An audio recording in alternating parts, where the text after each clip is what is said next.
Assalamualaikum warahmatullahi wabarakatuh.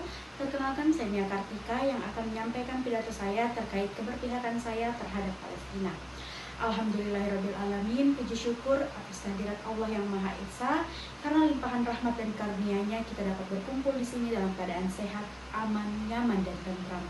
Sungguh berbagai keadaan yang sudah disebutkan merupakan bukti bahwa kita telah merdeka. Lantas, apakah ini cukup dengan kita lalai dan lupa atas penindasan yang terjadi kepada Palestina hari ini?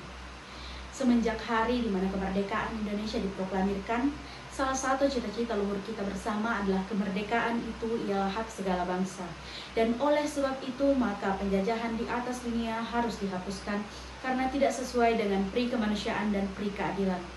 Sebagai seorang praktisi public relation dan sebagai seorang individu, ini adalah salah satu tugas utama saya untuk menyuarakan kebenaran dan keadilan. Saya ingin menyampaikan keprihatinan saya terhadap situasi kemanusiaan di Palestina lewat pidato ini. Genosida adalah pemusnahan massal sebuah negara. Kepedulian kita terhadap Palestina bukan tentang agama, tetapi tentang kemanusiaan. Rakyat Palestina bukan hanya terdiri atas umat Islam, tapi juga Nasrani dan Yahudi. Setiap menitnya ada bayi, anak, perempuan, dan rakyat sipil yang ditangkap dan dibantai. Palestina adalah korban genosida yang paling terdokumentasi dengan baik dalam sejarah. Namun ini juga genosida yang paling banyak disangkal dan diabaikan.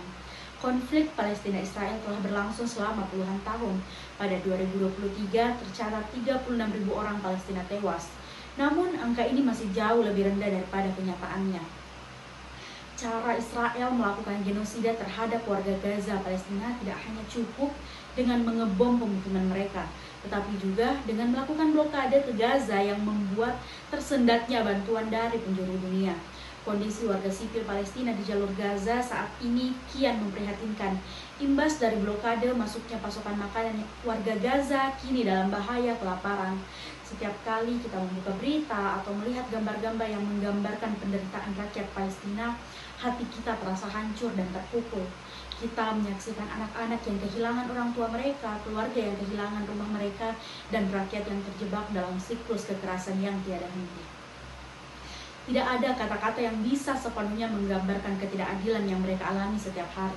Anak-anak kehilangan masa depan, sekolah mereka hancur, dan mimpi mereka terhenti karena situasi yang di luar kendali mereka. Ini bukan sekedar statistik atau berita di layar kaca. Ini adalah kenyataan yang sangat menyakitkan. Hingga hari tulisan ini dipublikasikan, saudara dan saudari kita di Palestina masih terus berjuang. Palestina hidup dalam penjajahan dan ketidakadilan. Pemukiman ilegal terus meluas, blokade Gaza semakin mencekik, dan serangan terhadap warga sipil menjadi hal yang biasa. Untuk itu, kami mengajak teman-teman semua untuk melakukan dan menyerukan lebih keras gerakan boikot, divestasi, dan sanksi untuk memberikan tekanan ekonomi dan politik kepada Israel agar mengakhiri genosida terhadap Palestina.